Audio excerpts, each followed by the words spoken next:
Hello friends, welcome to my YouTube channel. My name is Harjeet Kaur. हम कर रहे थे लूसन जीके और उसमें हमारा फिजिकल ज्योग्राफी चल रहा है और हमारा आज का टॉपिक है ओशियन करंट्स।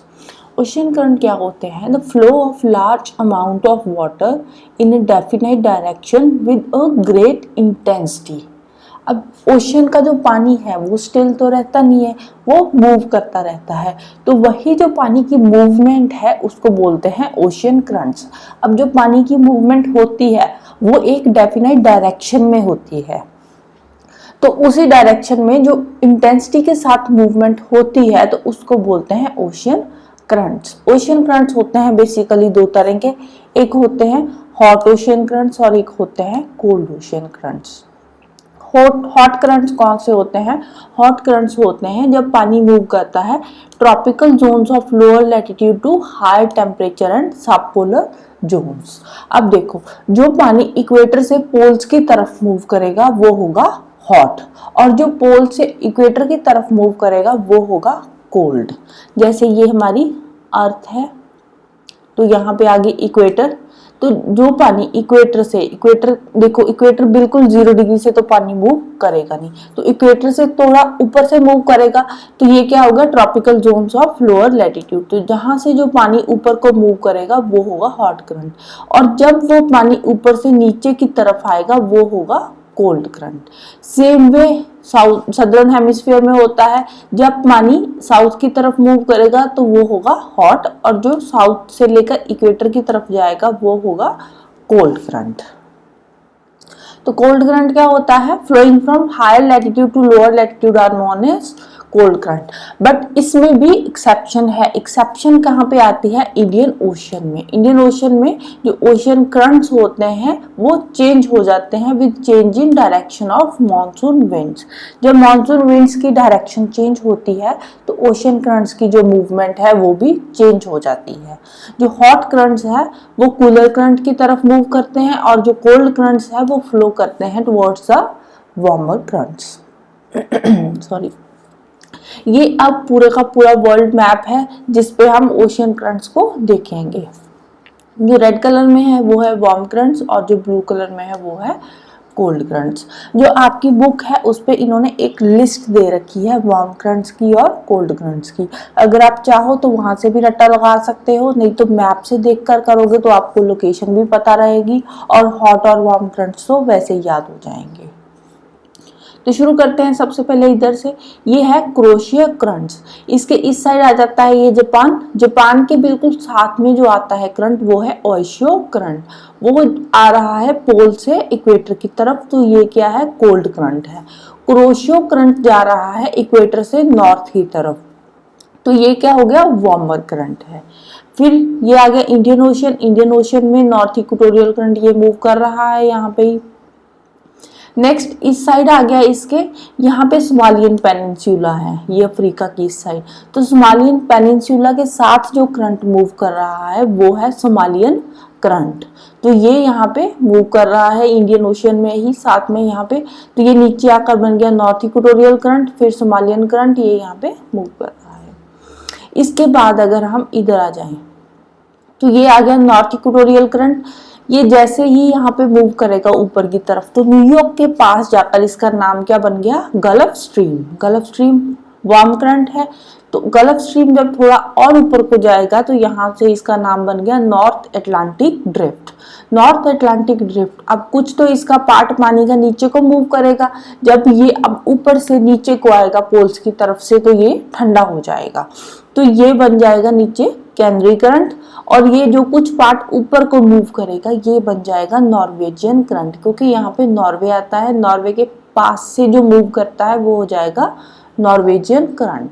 तो ये यहाँ से फिर ऐसे पानी मूव करना शुरू हो जाएगा, ऊपर से जब पानी नीचे को आएगा तो ये ठंडा हो जाएगा। तो ये रहा ग्रीनलैंड। ग्रीनलैंड के पास में जो करंट है वो है ईस्ट ग्रीनलैंड करंट।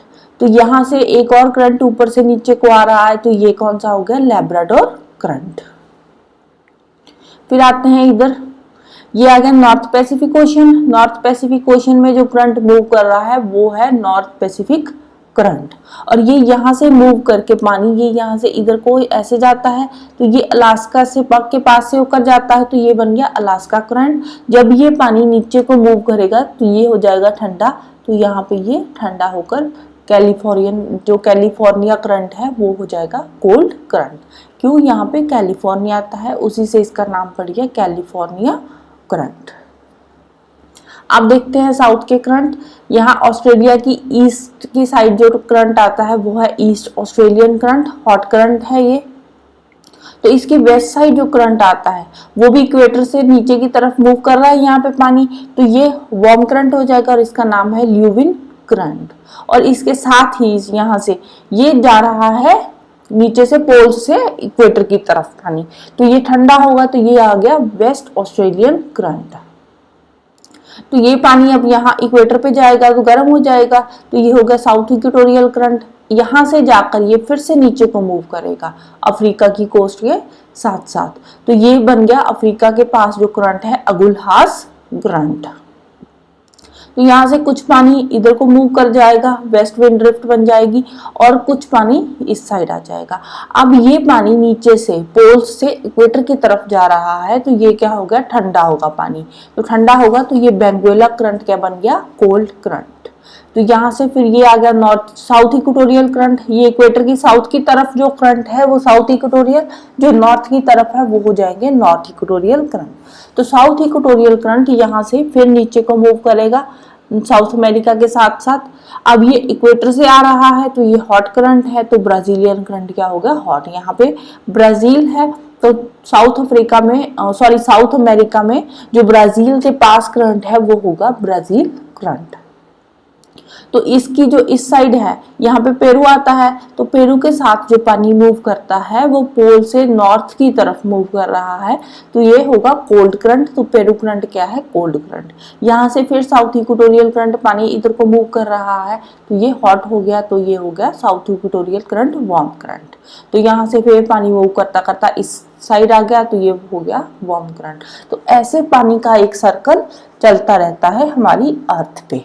अब ये वाला जो करंट है जो नॉर्थ अटलांटिक ओशियन में ये पानी मूव कर रहा है इसको बोलते हैं नॉर्थ अटलांटिक गायर, और जो साउथ अटलांटिक ओशियन में पानी मूव करता है ये है साउथ अटलांटिक गायर, यहाँ पे बन रहा है। इंडियन ओशियन में बन रहा है इंडियन ओशियन गायर, और नॉर्थ पैसिफिक ओशियन में नॉर्थ पैसिफिक गायर, और साउथ पैसिफिक ओशियन में साउथ पैसिफिक गायर। तो ये है करंट्स। अगर आप मैप से लर्न करना चाहते हो तो मैप से भी कर सकते हो, अगर आपको लिस्ट का एज इट इज रट्टा लगाना है तो वो आप बुक से लगा सकते हो। नेक्स्ट है बायोस्फीयर। बायोस्फीयर होता है अर्थ का वो पार्ट जहाँ पे लाइफ एग्जिस्ट करती है। लाइफ को एग्जिस्ट करने के लिए तीन चीजें चाहिए, एक तो सॉइल, वाटर एंड एयर। तो यहाँ पे जो ये तीनों चीजें मिलती है वहां पे बायोस्फीयर बनता है। जैसे कि ये हो गया एटमॉस्फेयर, ये हो गया हाइड्रोस्फीयर और ये बन गया लिथोस्फीयर। तो इन तीनों के बीच का ये वाला जो पोर्शन है ये हो जाएगा बायोस्फीयर, राइट। तो जैसे ये एटमॉस्फेयर था हमारा, ये हाइड्रोस्फीयर था और ये हो गया लिथोस्फीयर। यहाँ पे ये तीनों चीजें मिल रही है वो हो गया हमारा biosphere. Earth is the only planet of solar system that supports life. Earth ही ऐसा प्लेनेट है यहाँ पे लाइफ पॉसिबल है। यहाँ पे लाइफ पॉसिबल क्यों है, क्योंकि यहाँ पे लिथोस्फीयर भी मिलता है, हाइड्रोस्फीयर भी है और एटमॉस्फेयर भी है। नेक्स्ट है लिथोस्फीयर। लिथोस्फीयर क्या होता है, upper most layer of earth's crust. Earth के क्रस्ट की सबसे जो ऊपर वाली लेयर है, रॉक वाला पार्ट। लिथ का मतलब होता है रॉक, जो रॉक वाला पार्ट है उसको बोलते हैं lithosphere. which is capable of supporting life is called lithosphere. Lithosphere covers 2/7 or 29.22% surface of the total surface area of Earth.